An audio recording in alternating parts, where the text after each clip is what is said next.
Bismillahirrahmanirrahim. Assalamualaikum warahmatullahi wabarakatuh. Baik, di sini saya Sarah Rahmawati, NIM 18 14 08 0055, berasal dari jurusan Tadris IPA Fisika B 18 UIN Imam Bonjol Padang. Dengan dosen pembimbing Dr. Milyasari, SPD, MSI. Nah, selanjutnya saya akan menjelaskan materi dari mata kuliah Biofisika yang tentang fluida dalam sistem biologi. Di sini terdapat 7 subtopik pembahasan. Yang pertama,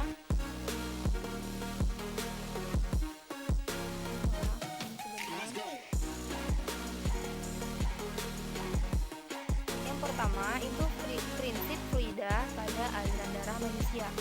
Yang kedua, prinsip fluida pada paru-paru manusia. Yang ketiga, contoh-contoh penerapan prinsip fluida pada alat kesehatan. Yang keempat, menguraikan penerapan prinsip fluida pada burung. Yang kelima, menguraikan kontinuitas pada ikan sumpit atau pemanah. Yang keenam, menguraikan fotosintesis pada tumbuhan.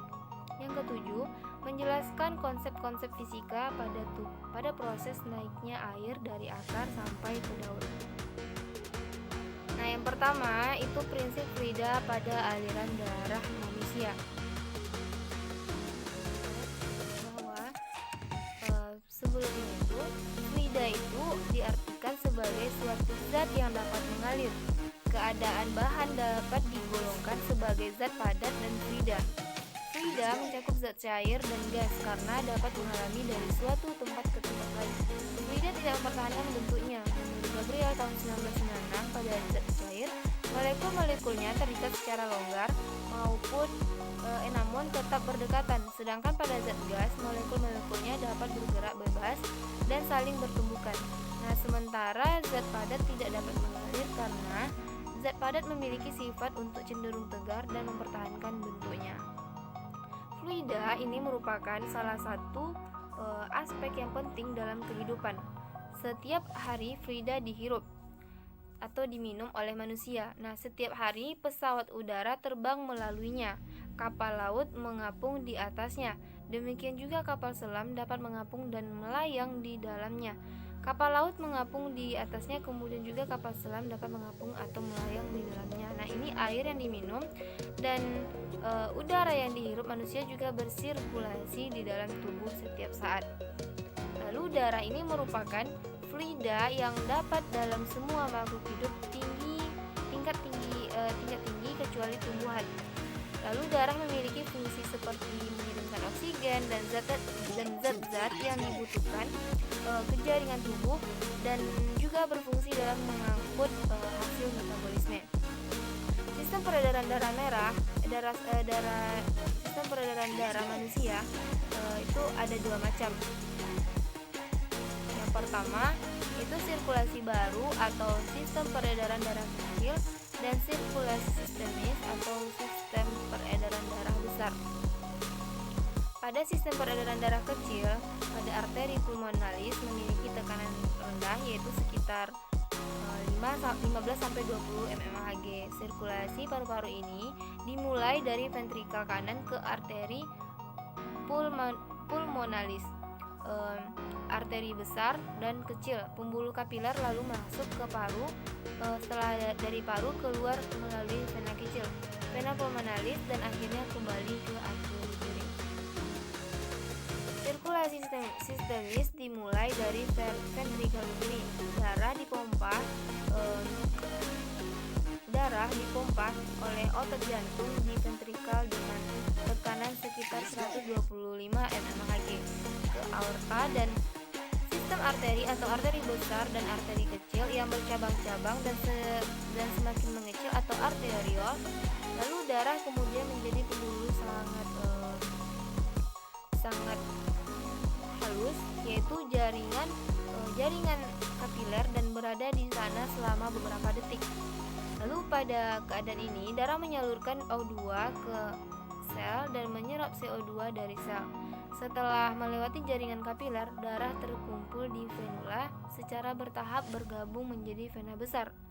Nah, darah kemudian masuk ke atrium kanan jantung melalui dua vena utama, yaitu vena cava inferior dan vena cava superior. Lalu subtopik yang kedua itu ada prinsip-prinsip fluida pada paru-paru manusia.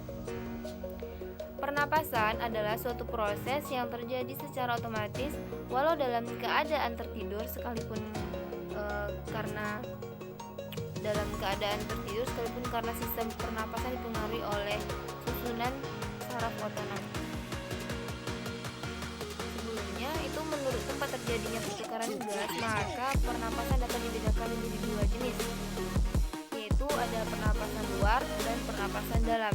Pernapasan luar itu adalah pertukaran udara yang terjadi antara udara dalam alveolus dengan darah dalam kapiler, sedangkan pernapasan dalam itu adalah pernapasan yang terjadi antara darah dalam kapiler dengan sel-sel tubuh. Masuk keluarnya udara dalam paru-paru dipengaruhi oleh perbedaan tekanan udara dalam rongga dada dengan tekanan udara di luar tubuh. Jika tekanan di luar rongga dada lebih besar, maka udara akan masuk. Sebaliknya, apabila tekanan dalam rongga dada lebih besar, maka udara akan keluar.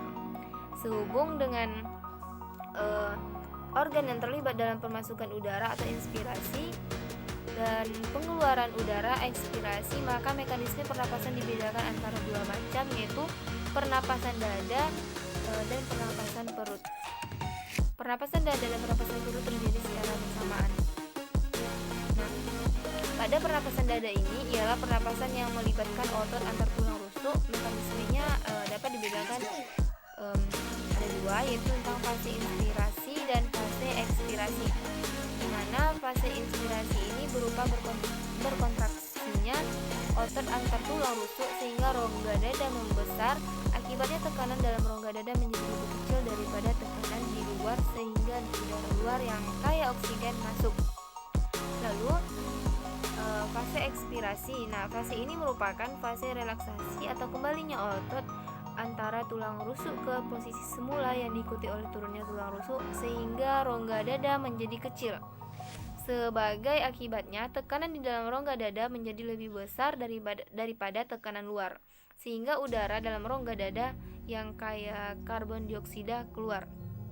Nah, yang kedua itu ada pernapasan perut. Pernapasan perut ini merupakan pernapasan yang mekanismenya melibatkan aktivitas otot-otot diafragma yang membatasi rongga perut dan rongga dada. Pada pernapasan perut ini juga ada fase inspirasi dan fase ekspirasi. Fase inspirasi ini otot diafragma berkontraksi hingga diafragma mendatar. Akibatnya rongga dada membesar dan tekanan menjadi kecil sehingga udara keluar masuk. Lalu yang kedua itu fase ekspirasi. Nah, fase ekspirasi ini merupakan fase berelaksasinya otot diafragma atau kembali ke posisi semula lalu mengembang, sehingga rongga dada mengecil dan tekanan menjadi lebih besar. Akibatnya udara keluar dari paru-paru. Ini bisa teman-teman lihat pada gambar ini mekanisme pernapasan ventilasi. Nah, selanjutnya contoh-contoh penerapan prinsip fluida pada alat kesehatan. Yang pertama itu ada tensimeter atau sphygmomanometer yang dikenal dengan nama tensimeter. Nah, kegunaannya itu ialah untuk mengukur tekanan darah tubuh, berapa angka sistol atau pada waktu jantung pucuk, dan berapa angka diastol atau pada waktu jantung mengembang kembali. Manometer ini terdiri dari manometer air raksa, pressure cuff, dan stetoskop. Pressure cuff ini dipasang pada lengan kemudian dipompa perlahan-lahan dengan tujuan aliran darah dapat di-stop tanpa air raksa dalam tabung naik pada skala tertentu. Kemudian pressure cuff ini dilepas secara perlahan-lahan. Stetoskop diletakkan pada lengan daerah polar tepat di atas arteri brachialis. Melalui stetoskop akan terdengar suara vibrasi turbulensi darah yang disebut bunyi Korotkov atau suara K. K ini adalah tekanan sistolik. Lalu yang kedua itu ada tonometer, di mana tonometer ini adalah suatu alat yang digunakan untuk pemeriksaan untuk mengetahui TiO atau tekanan intraokuler. Nah, ini mengetahui TiO pada mata. Nah, alat ini dipakai untuk mengukur tekanan intraokuler apakah si penderita menderita glaukoma atau tidak.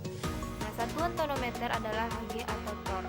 Harga normal tekanan intraokuler ini 12 sampai 23 mmHg. Nah, selanjutnya itu ada sistometer. Sistometer ini adalah suatu alat yang digunakan untuk mengukur tekanan kandung kemih. Alat sistometer ini terdiri dari pipa kapiler yang mengandung skala dalam cmH2O. Pipa kapiler ini dihubungkan dengan jarum melalui pipa karet. Nah, step yang keempat itu menguraikan penerapan prinsip fluida pada burung. Orang-orang zaman dulu memandang burung sebagai makhluk yang ajaib. Bagaimana tidak, ia adalah salah satunya makhluk di bumi yang mampu melawan gravitasi. Dimulai dari situlah kemudian manusia merangkai mimpi untuk bisa terbang. Sebenarnya bagaimana sih cara burung terbang? Kenapa seakan-akan hukum gravitasi tidak berlaku padanya? Dan ternyata penjelasannya cukup sederhana. Tidak ada unsur sihir, tenaga dalam, atau sesuatu berbau mistis lain dalam hal ini. Semuanya murni fisika. Nah, kita melihat gambar yang pada ini, yang awalnya itu tahap take off itu adalah yang paling krusial. Di tahap inilah segala keajaiban bermula gagal take off sudah dapat dipastikan penerbangan tidak akan berjalan lancar. Lalu trik seperti apa yang dipakai oleh burung untuk mengangkat tubuhnya ke udara? Teman-teman masih ingat dengan hukum 3 Newton tentang aksi reaksi. Nah, inilah trik dibalik proses lepas landas si burung. Kepakan sayapnya itu yang memegang peranan penting. Saat si burung mengepakkan sayapnya, pada dasarnya ia mendorong udara di sekitarnya ke bawah. Lalu mendapatkan gaya aksi ke bawah, udara akan memberi gaya reaksi ke atas yang kemudian digunakan untuk mengangkat tubuh burung ke atas. Mungkin di benak kita selanjutnya akan berpikir, semudah itukah tubuhnya terangkat? Jawabannya adalah tidak. Kenapa? Karena di samping udara yang memang memberikan gaya ke atas, struktur tubuh burung sendiri juga mendukung tubuhnya terangkat begitu mudah. Jika diperhatikan, burung memiliki tubuh yang relatif ringan dengan bentang sayap yang lebar. Otot-otot sayapnya pun kuat sehingga mampu menghasilkan gaya kepakan yang besar. Bedakan dengan struktur tubuh ayam atau penguin dengan badi yang membesar, ukuran sayapnya cukup mini. Nah, maka dari itu meski sama-sama bersayap, namun ayam dan penguin tidak dapat terbang setelah tubuhnya terangkat di udara. Bagaimana cara burung mempertahankan posisinya agar tidak jatuh? Lagi-lagi kuncinya ada di sayap, dan lagi-lagi hal ini dapat dijelaskan secara fisika. Bentuk sayap yang aerodinamis memungkinkan burung untuk tetap bertahan di udara meski tanpa mengepakkan sayap. Nah, sebelum itu masih ingat dengan teman-teman masih ingat dengan prinsip Bernoulli. Nah, prinsip yang ditemukan oleh ilmuwan Belanda bernama Daniel Bernoulli itu bisa menjelaskan proses ini dengan sangat baik. Gambar yang ini. Nah, dari persamaan yang berlaku untuk kasus fluida dinamis tersebut, kita mendapatkan prinsip penting mengenai hubungan antara tekanan fluida dengan kecepatan aliran fluida, yakni semakin tinggi kecepatan aliran fluida, tekanannya akan semakin rendah. Sebaliknya, semakin rendah kecepatan aliran fluida, tekanannya akan semakin tinggi. Lanjut ke subtopik kelima, itu tentang menguraikan kontinuitas pada ikan sempit atau pemanah. Teman-teman bisa lihat gambarnya. Yang pertama pertama di sini saya akan bahas itu pertama bentuk tubuh, yang kedua habitat, yang ketiga pertahanan hidup. Yang pertama itu bentuk tubuh. Bentuk tubuh ikan sumpit dari ujung moncong hingga sirip punggung hampir lurus. Nah, warna ikan ini adalah putih atau keperakan dengan punggung memiliki garis hitam. Biasanya terdiri dari 5 sampai 7 garis dan ikan ini memiliki mulut dengan bentuk protaktil dengan rahang bawah menonjol keluar. Ukuran tubuhnya pun umumnya kecil sehingga sekitar 5 sampai 10 cm. Lalu yang kedua itu habitat. Sering ditemukan di Asia Tenggara dari India ke Filipina, Indonesia, Vanuatu, Kepulauan Solomon dan Papua Nugini. Namun terdapat juga beberapa spesies yang ditemukan di Australia bagian utara. Ikan sumpit mendiami muara sungai dan perairan pesisir Pulau Asia, dan di rawa-rawa bakau dan bahkan di Australia bagian utara. Lalu pertahanan hidup ikan sumpit ini, yang pertama untuk proses ikan sumpit ini memangsa target. Yang pertama itu air dimasukkan ke dalam mulut dan disimpan di dekat insang. Yang kedua, air yang berada di dalam mulut kemudian diluncurkan dengan menekan insang. Lalu yang ketiga, air akan mengalir melewati saluran di rongga mulutnya. Yang terakhir, lidah akan berfungsi sebagai katup, akan melesatkan air dengan kuat. Itu target. Nah, topik yang selanjutnya menguraikan fotosintesis pada tubuh. Proses fotosintesis secara umum itu secara umum terjadi pada tumbuhan, ganggang, dan beberapa jenis bakteri. Namun, fotosintesis tidak cuma untuk tumbuhan saja. Secara tidak langsung, fotosintesis juga membantu seluruh organisme yang ada di bumi, termasuk manusia. Nah, organisme yang melakukan fotosintesis akan menghasilkan makanannya sendiri yang disebut dengan fotoautotrof. Organisme ini terutama akan mengubah karbon dioksida menjadi senyawa organik dengan menggunakan energi yang diambil dari cahaya matahari. Proses ini dikenal sebagai proses fiksasi karbon karena proses ini menghasilkan beberapa senyawa karbon yang menyimpan energi kimia yang digunakan untuk perkembangan sel. Menurut penjabaran tersebut, bisa disimpulkan pengertian fotosintesis itu ialah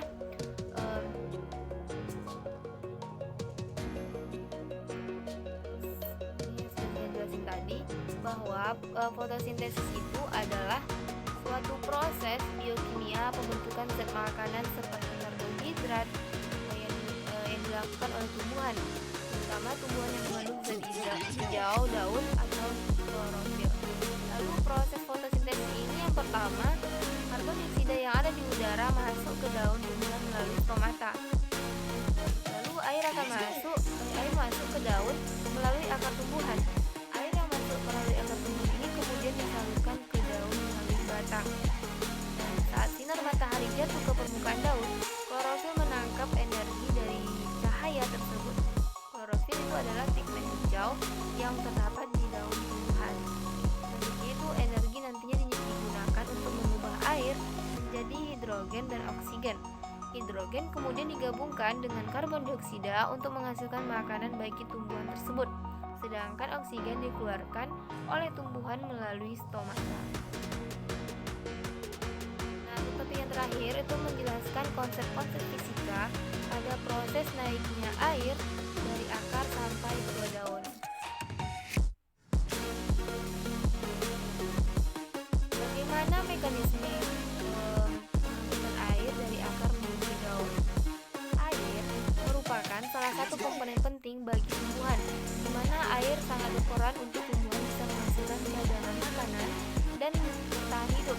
Karena posisi air yang ada di bagian bawah tanaman dan proses penggunaannya terjadi di atas, maka tumbuhan perlu melakukan mekanisme pengangkutan air dari akar ke daun.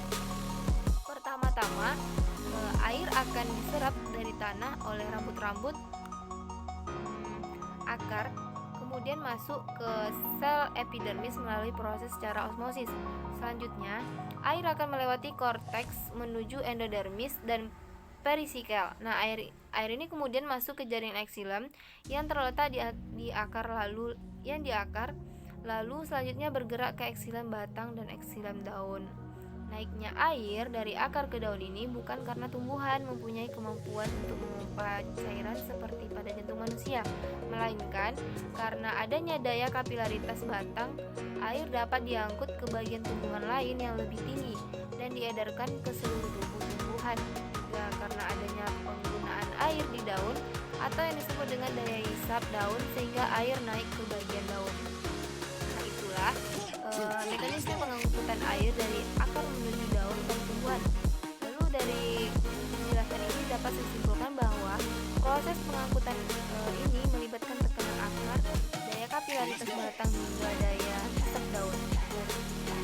Mekanisme pengangkutan air ini dari akar menuju daun terjadi melalui dua cara.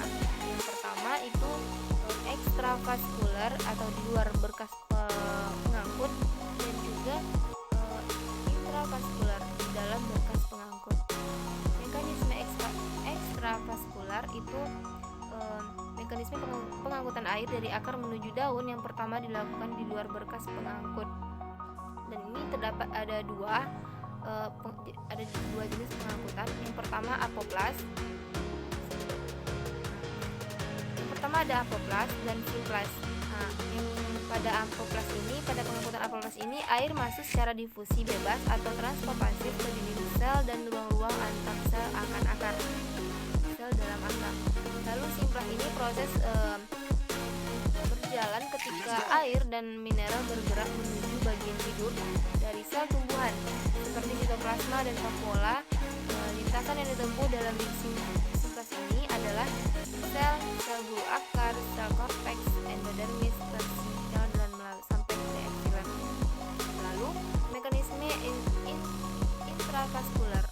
Mekanisme pengangkutan air dari akar menuju daun yang kedua dilakukan di dalam berkas pengangkutan atau intravaskular. Nah, proses intravaskular ini berlangsung melalui berkas pengangkutan eksilem. Bagian yang terpenting dalam proses pengangkutan air dan mineral ini adalah sel-sel trakea. Tetapi bagaimana bisa air yang berada di bawah bisa ke bawah ke atas menuju daun-daun tumbuhan? Nah, yang pertama itu ada tekanan akar. Saat proses penyerapan air berlangsung, cairan pada sel rambut akar berkurang kekentalannya. Hal ini menyebabkan sel bagian dalam untuk menyerap air pada rambut akar. Yang kedua itu ada kapilaritas batang. Nah, eksilem merupakan pembuluh kapiler dalam tumbuhan. Dengan prinsip kapilaritas, air dapat naik di dalam pembuluh. Nah, hal ini bisa terjadi karena adesi yang terjadi antara molekul air dengan dinding tumbuhan. Lalu yang ketiga itu ada daya hisap daun. Nah, pada daya hisap daun ini, air yang sudah berada pada daun akan mengalami penguapan melalui stomata sehingga cairan pada sel daun meningkat kekentalannya. Nah, hal ini memicu sel pada daun menyerap air dari pembuluh kayu, dan aliran air akan terus-menerus terjadi mulai dari akar hingga daun. Mungkin sekian yang dapat saya jelaskan. Kurang salah atau ada yang kurang ataupun salah kata, saya mohon maaf. Saya tutup. Wabillahi taufiq wal hidayah. Wassalamualaikum warahmatullahi wabarakatuh.